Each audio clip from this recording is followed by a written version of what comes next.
nothing happened last weekend in the world of combat sports in terms of actual fights, but a jam-packed weekend for the first weekend of November 2016 as UFC, Bellator, and Glory Kickboxing will all be in action this weekend. Starting first with Glory 35 will be in France.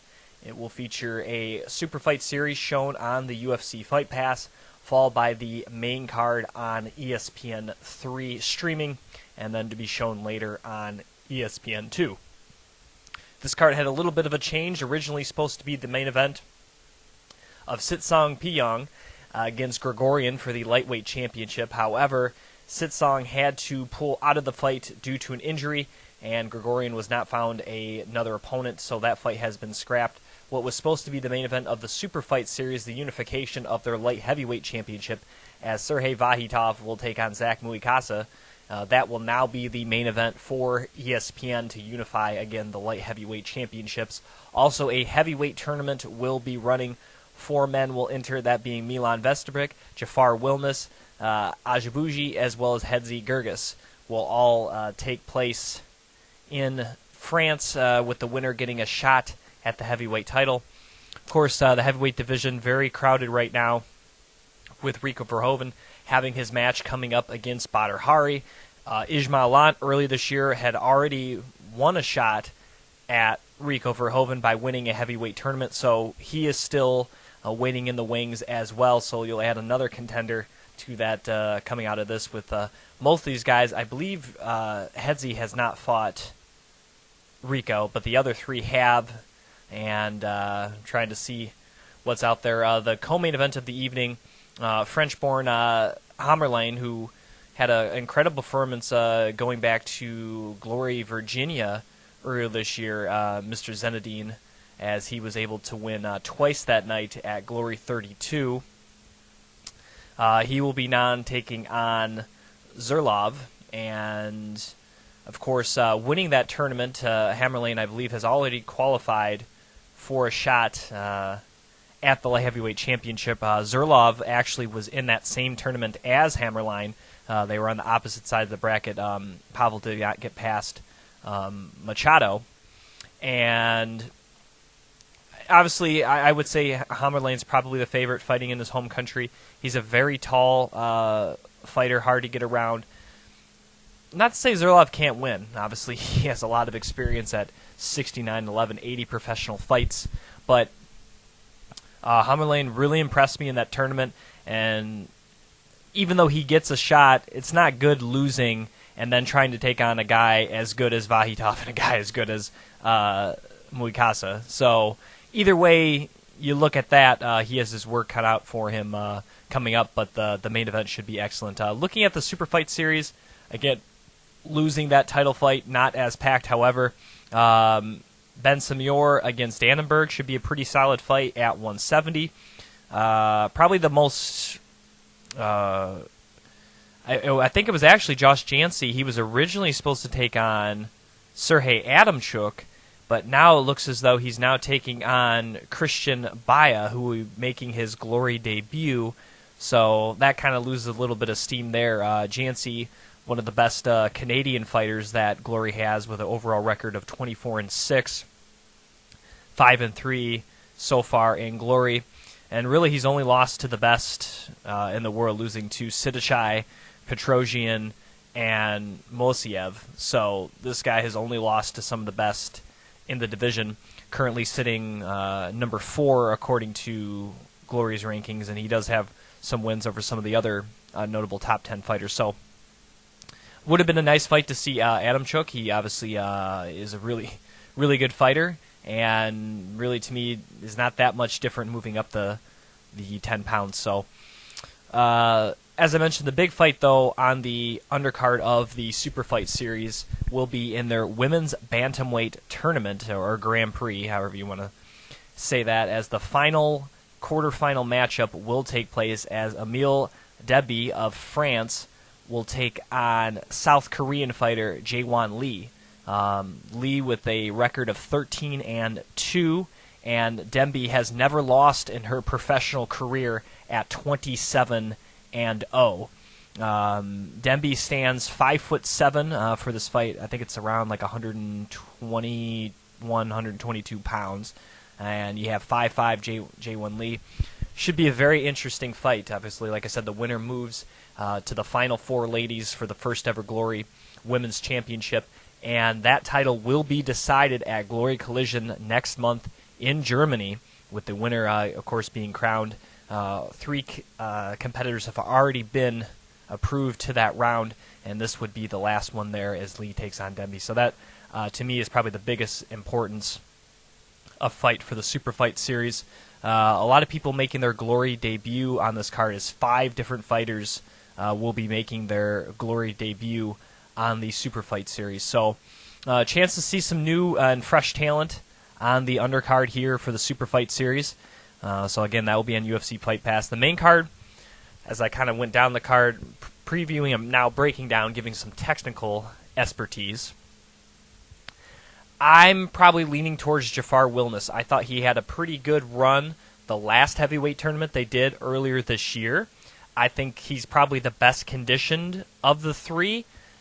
I think probably the hardest hitter is probably Hedzi Jurgis. That's probably, as far as knockout go, he's probably the best knockout guy, and that could turn the tables in his favor in this tournament format because he could get out of it quicker. I would say, I think it's probably going to be Ajibuji Wilnis final, with Wilnis winning. I think Hedzi is kind of a slow starter. At least he so far has been in Glory. And I think Ajibuji is a guy that, with his length, he could present some problems with a guy that's a little slower heavyweight. And I think that could give a long and lanky guy with a long reach like that, and Benjamin Ajibuji, could give him the X factor in this matchup. So I would probably favor Ajibuji. And like I said, Jafar Wilnis, I think he's just a better overall fighter. Nothing to take away from Milan Bestovic, because he is one of the top heavyweights in the world. But maybe it's because he was taking on Rico Verhoeven. But I wasn't really impressed with Bestovic in his title fight.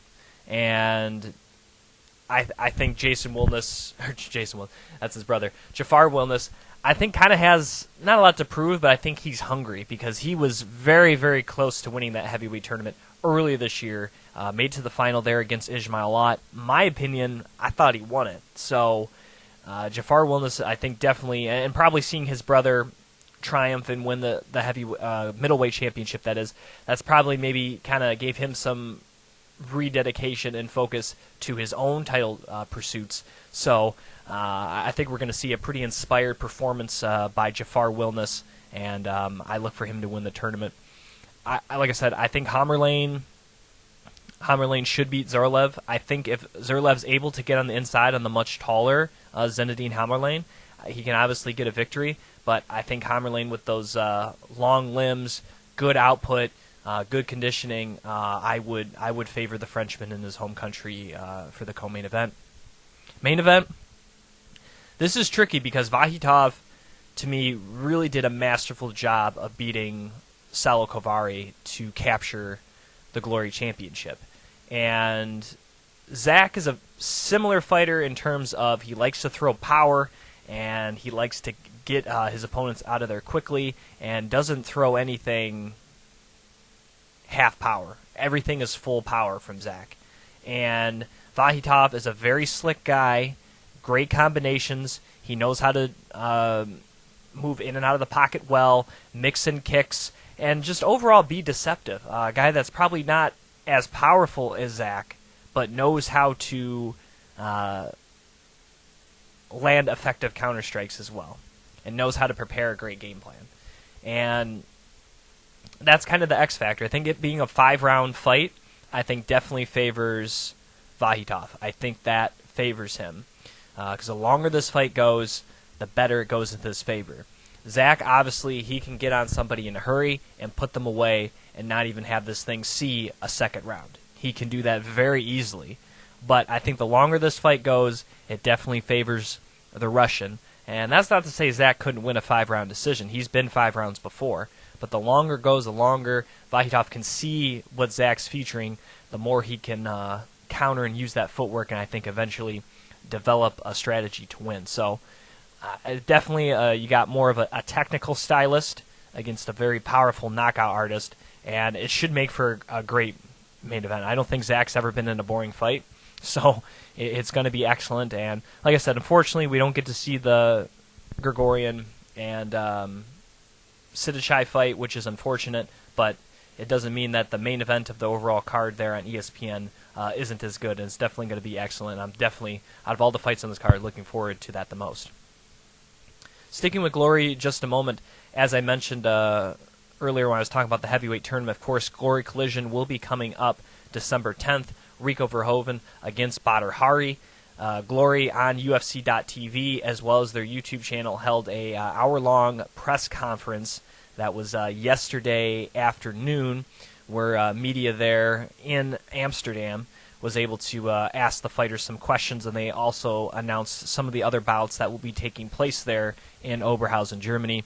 Ismail Lant will be returning to action at Glory Collision. Of course, as I already mentioned, he is the number one contender for the UFC for the Glory heavyweight championship. Also, there will be a tournament for the women's bantamweight championship. As I mentioned, they've already done the Grand Prix this year. The final bout will be coming up here at Glory 35, but here for Glory Collision, all the four ladies who have made it to the semifinals will battle 2 fights in one night, with the winner being crowned the first ever Glory women's champion in the super bantamweight division. So excited for that. Also featured Nicky Holtzkin will defend his welterweight title once again against Cedric Doumbé. Of course, Holtzkin's fresh off his victory just a couple weeks ago there in Denver at Glory 34, once again defeating Myrtle Groenhart. Doumbé does have a win over Myrtle Groenhart and is one of the top 5 fighters in the world in the welterweight division, and I think it should be an interesting fight. And I believe if they're doing it like how they do a normal card, that will be like the Super Fight Series main event, and then of course Rico Badr. That's going to be on pay-per-view. They already, of course, as fans know, have a partnership to show the Super Fight Series on UFC.tv, and they're partnering with the UFC to bring this to pay-per-view. The UFC will kind of be their pay-per-view partner.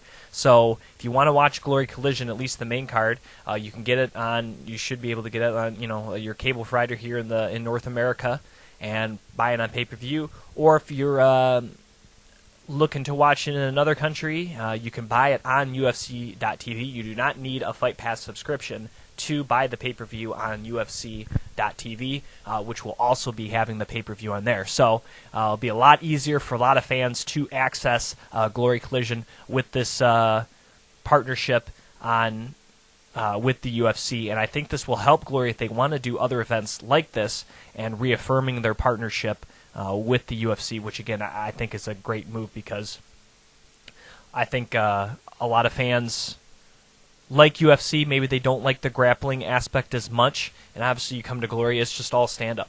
So while they're 2 different sports, and obviously I'm covering 2 different sports, I like both sports for what they are, and it's a nice change of pace sometimes to just watch guys stand and bang. And that's not to say I don't appreciate the grappling side of things, but if you're looking for a change of pace, but it's still combat sports, it's still fun and exciting, Glory is the thing for you, and I think it's good for Glory to attach their name to the UFC, and this will only help, I think, their growth, especially in North America. But if you want to see the full press conference, which was very interesting, including Badr Hari walking away from Rico Verhoeven when it came time for these stare downs at the end of the press conference, I believe that will be on Glory's YouTube channel, as well as if you do have a Fight Pass subscription, you can watch it on there as well. But definitely interesting to watch if you want to go back and check that out from the other night. Getting off of Glory, let's get to Bellator. Bellator 163, Friday night, Spike TV, Mohegan Sun in Connecticut. Main card kicking off in the women's featherweight division as Talita Nogueira will take on Marlez Kunin, longtime veteran of the sport. Javi Alaya will take on Sergey Karatanov, as Karatanov will make his long-awaited Bellator debut. He was supposed to make it earlier this year in May. I believe he was like a kind of a late injury replacement, and then he ended up backing out of his fight. But it's good to see Pride and K1, and I believe he fought some Glory as well. Karatanov returned to action, and he's taking on Havli Aya in the heavyweight division. Also, Derek Anderson, he will be fighting at welterweight, which will be interesting. He's had a pretty good run here at 155 pounds, kind of on the cusp of a title shot, but he's moving up to take on dangerous striker Paul Daly. I don't know if this is a permanent move by Anderson, moving up to the welterweight division, or just they offered him a deal he couldn't pass, possibly for more money to take on a very dangerous striker up a weight class in Paul Daly. Of course, according to the website, it says welterweight feature fight. I find it hard to believe Paul Daly cutting down to 155. He's a very built individual despite being 5'9", but that's a very intriguing fight. Derek Anderson is by no means a small lightweight, checking in at 6 foot, so up the 15 pounds, that should be interesting. Obviously, he should have the speed advantage against Paul Daly, and should be an interesting fight. Derek Anderson is definitely a very capable individual and has faced some powerful strikers at 155, so it'll be interesting to see how he deals with the heavy hands there of Paul Semtex Daly. Also on the card, Brendan Ward will face Saeed Awad. Looking at Awad, of course, he's a guy that's fought most of his career at 155. He's fought a couple here, the last couple of fights with Bellator at 170. Obviously, that 10 pounds up definitely, I think, makes a difference for him. His last fight actually against Derek Anderson at 155, now taking on the very dangerous Brendan Ward, who, of course, is a very big and strong welterweight, good wrestler, has a lot of power in his hands. This one should be a fantastic fight. Even with the wrestling of Brendan Ward, where he could take Awad down, Awad is, I wouldn't say a super dangerous guy off his back, but he's active. He just doesn't let you lay on you. He definitely is trying to do damage from any position that he's in, even if it's a disadvantage position for him. So this should be an incredible fight. Both guys like to go in there. They like to finish. They like to throw hard, and that should be a fun fight. Main event of the evening, the long-awaited return of Liam McGarry, the light heavyweight champion, has not fought since defeating Tito Ortiz. I think that was over a year ago. He's taking on Phil Davis, who actually won a right to face McGarry last fall with that 4-man, one-night tournament that Bellator ran. Phil did have one fight in between that as he was able to defeat King Mo, but finally we get to see Phil Davis fight for the title against Liam McGarry. Very interesting matchup, obviously. Phil Davis is a tremendous wrestler, maybe the best wrestler in any weight class in any organization, and he's taking on Liam McGarry, who is a fantastic striker and on the ground super dangerous. His long frame, standing at 6'6", allows him to do certain positions and certain things that not many in the world at any weight class are capable of doing.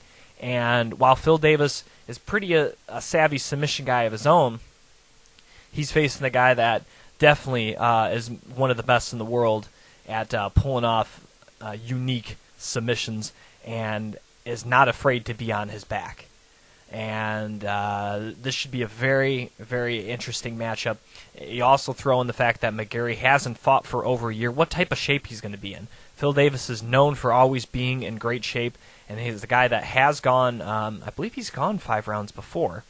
So this is a guy that obviously has fought some of the best in the world in the UFC. He's beaten some of the best in the world, and he has a chance to become the first former UFC fighter to win a Bellator championship. But it's still crazy to think that a former Bellator champion became a UFC champion before a UFC, not even just champion, just a UFC fighter became a Bellator champion. As crazy as that sounds, but Phil Davis could be the first, and a long-awaited fight between these two. Again, the fight that was thought to happen way earlier this year, potentially like January, February, but it just never happened. McGarry injured, so I would probably favor Phil Davis because McGarry hasn't been in there for a while. It's really hard to say that he's the same guy that beat Emmanuel Newton and beat Tito Ortiz and had these crazy submissions in some of the tournament fights there for Bellator back when they were still doing the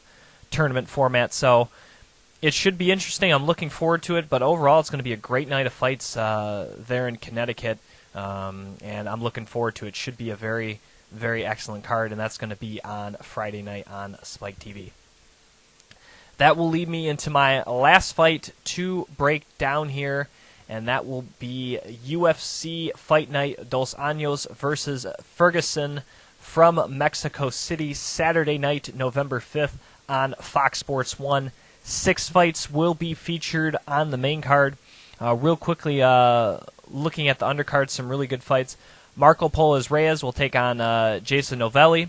Also, both our former guests of the show, Alex Nicholson and Sam Alvey, will do battle against each other. That will kind of be like the main event, quote-unquote, of the Fight Pass prelims. Those, again, start at 6:30. So if you want to see former guests Sam Alvey and Alex Nicholson do battle, head over to UFC Fight Pass on Saturday evening. Some of the prelims will be shown on FS1 as well, starting at 8 o'clock.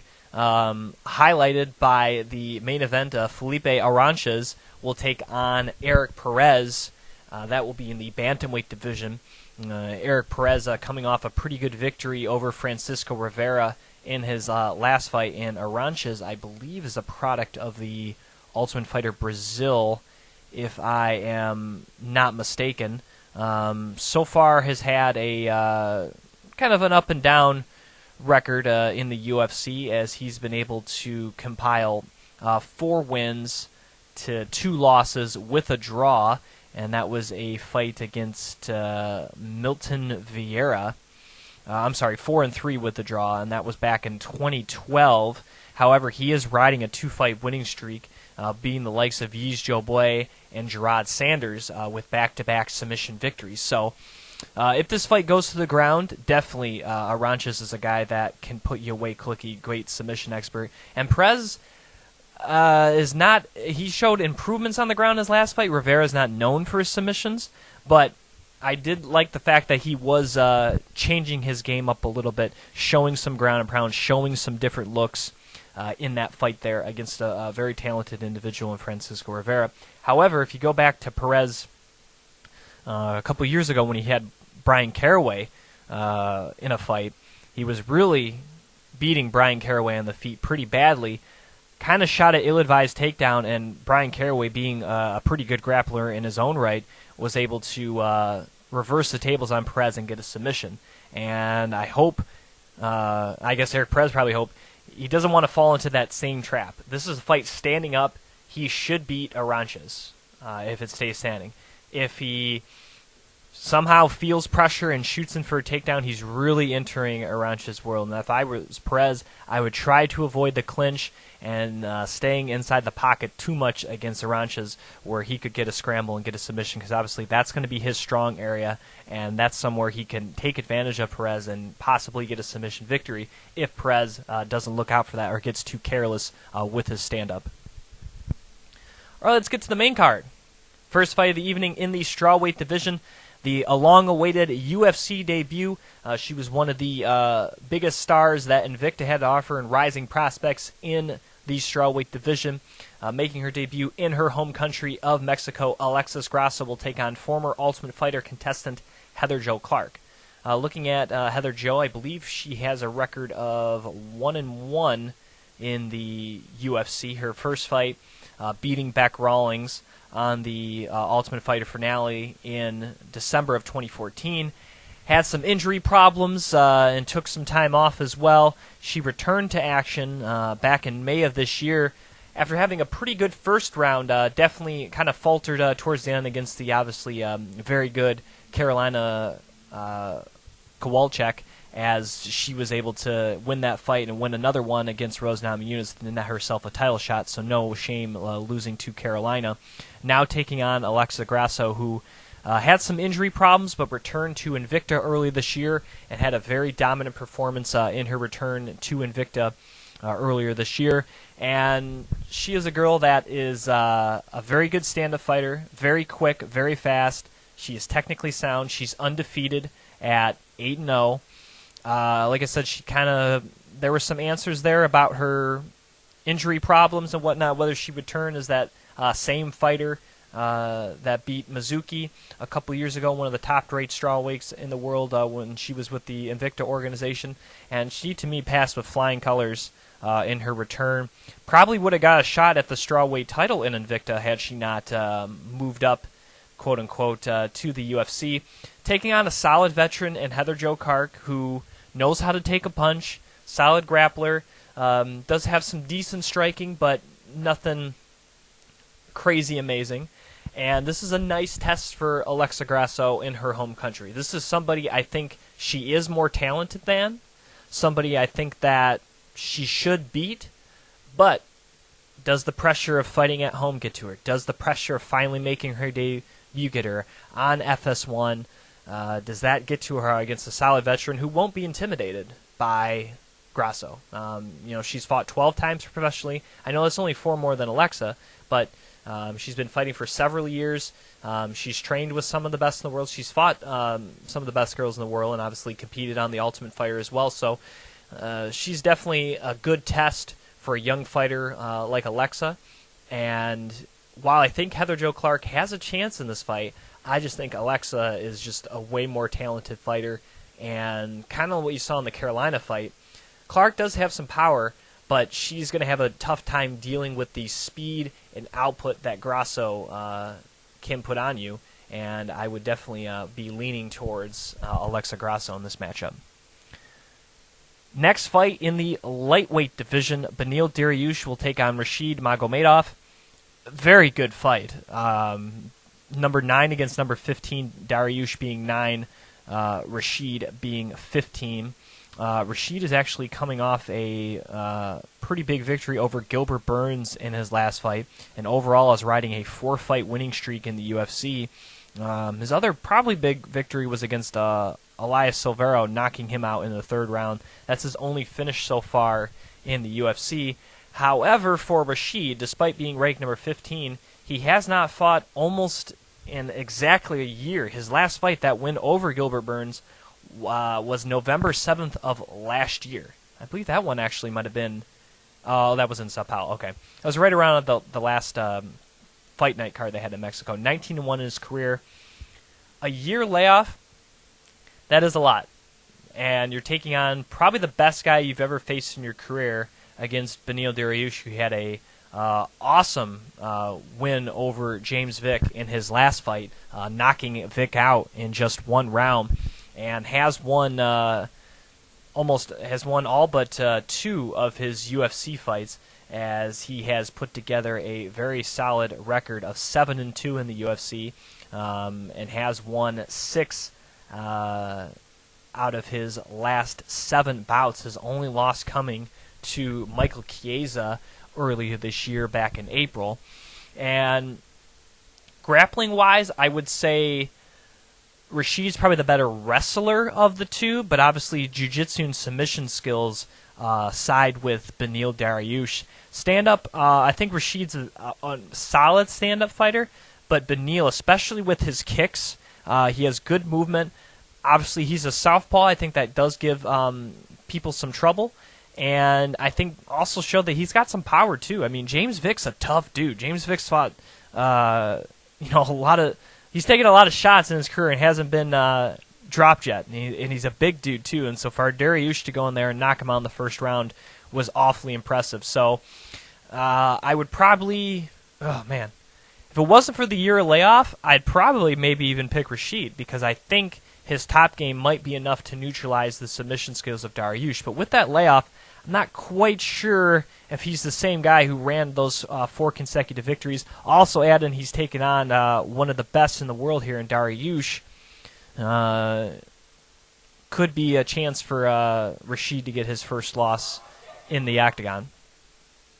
The next fight of the evening will be in the lightweight division, as Martin Bravo will take on Claudio Pelez, if I said that correctly. I think this may be part of the Tough Latin America that's going on, so I don't know a lot about this matchup. You have Bravo at 11-0. He is actually from Mexico, and then you have Claudio checking in at 8-1 from Peru. Like I said, I don't know a lot about this one. However, Claudio has finished almost all of his fights by some form of finish, submission, or knockout. So I'm going to go with him. He's also the taller guy, so I don't know. I don't know about that one. I have not watched the Ultimate Fighter Latin America this season, so I'm gonna go with the guy from Peru in this one. Next fight of the evening, very excited for this one in the featherweight division. Ricardo Lamas ranked number 4 against Charles Oliveira, currently ranked number 8. I believe both fighters are coming off of losses. Lamas, of course, was supposed to main event a few weeks ago in the Philippines against BJ Penn. However, that fight fell through once Penn pulled out, but then the whole event pulled out after the UFC found out that not just their fighters, but any staff involved in the production of this event would be tested, would have a drug test, and if anything was found fishy, that the Philippines would revoke their passport and hold them in some sort of detention facility or jail. And upon learning that, the UFC decided that maybe this wasn't the best time to hold an event in the Philippines, so decided to withdraw the whole event. So Lamas instead moves to this card, doesn't fight BJ Penn, but still fights a very talented individual in his own right in Charles Oliveira. Lamas kind of tough times for him as he's lost 2 out of his last 3. He does have a win over Diego Sanchez that was actually in Mexico as well almost a year ago, and he fought Max Holloway at UFC 199. Got absolutely picked apart by Max earlier this year in June. Charles Oliveira, he's the same thing. He's lost 2 out of his last 3 as well, losing to Max Holloway in kind of that weird fluky fight there up in Saskatchewan. And then he had his moments. Definitely had Pettis in a couple of bad spots, but I think maybe with the strike damage that he absorbed, and actually considering Pettis is not a bad grappler in his own right, an uncharacteristically bad shot in by Oliveira got him caught in a guillotine, and Anthony Pettis was actually able to submit Oliveira in the 3rd round back in August.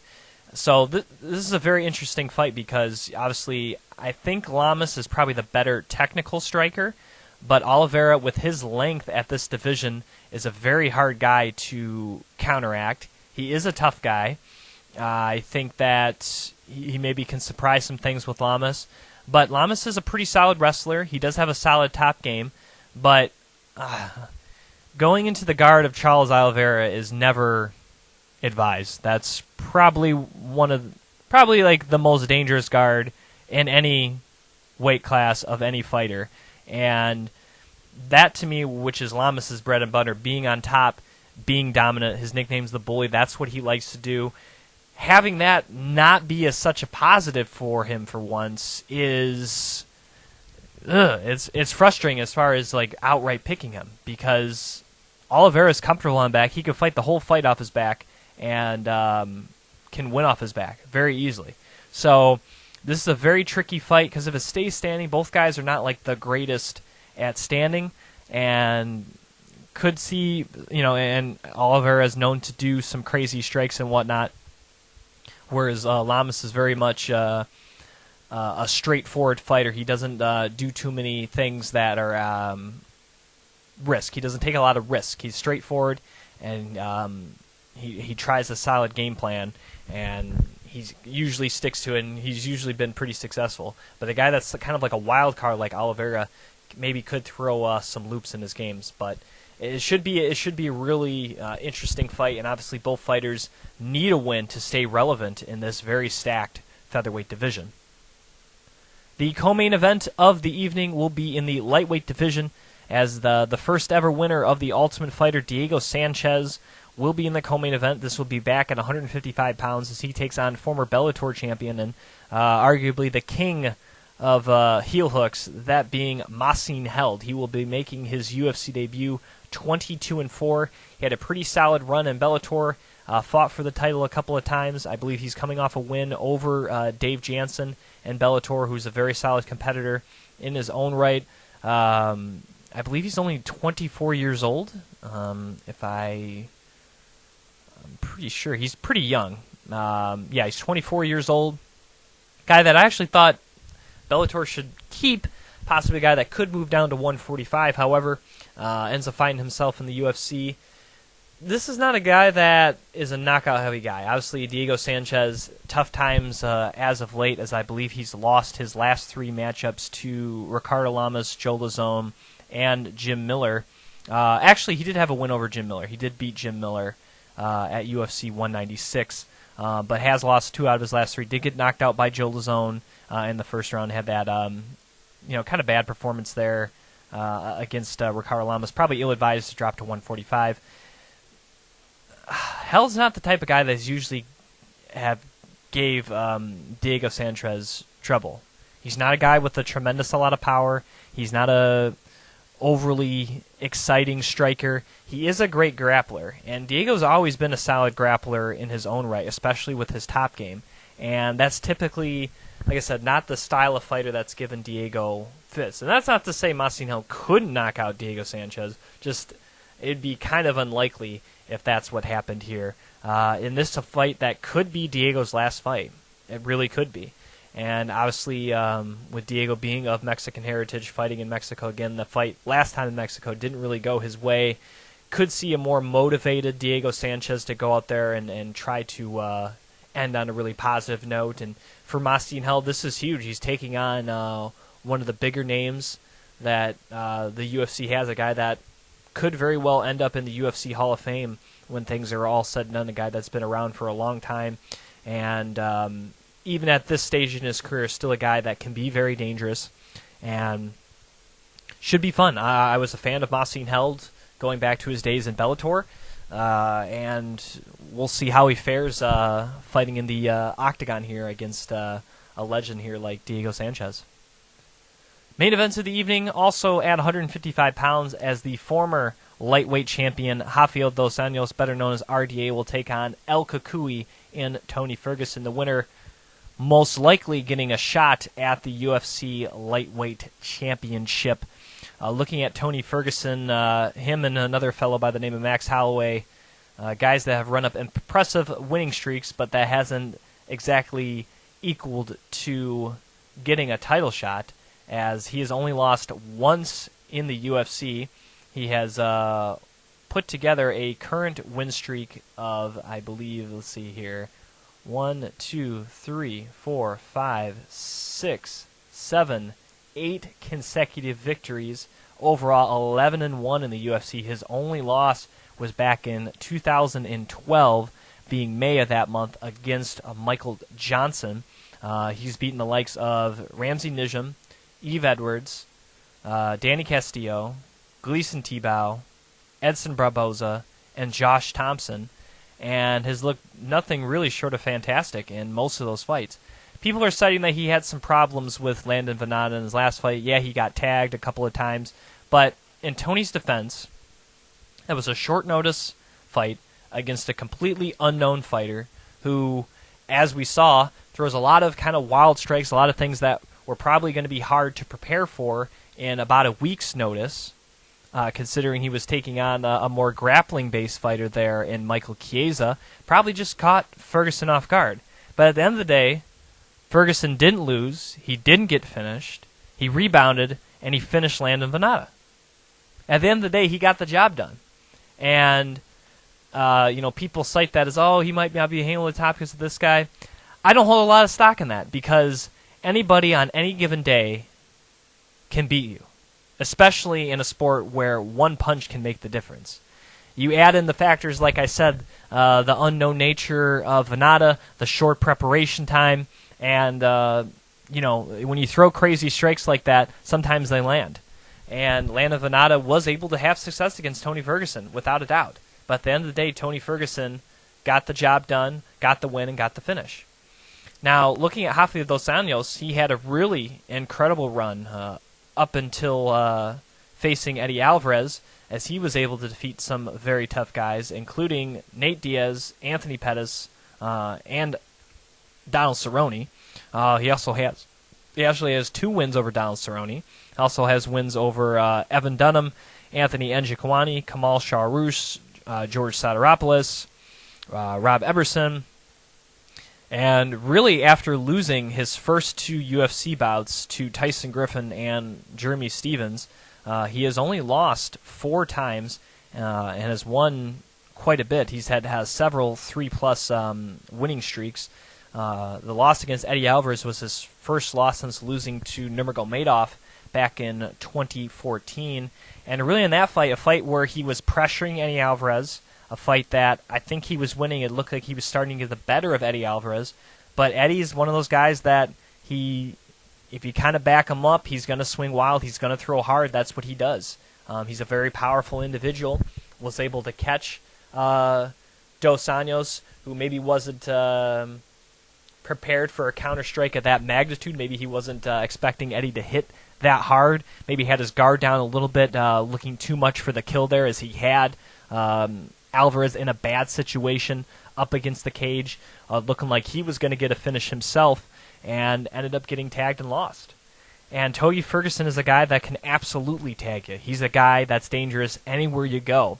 The X Factor may be the top game of Dos Anjos. I think he's the better wrestler of the two. I think they're both pretty good at submissions.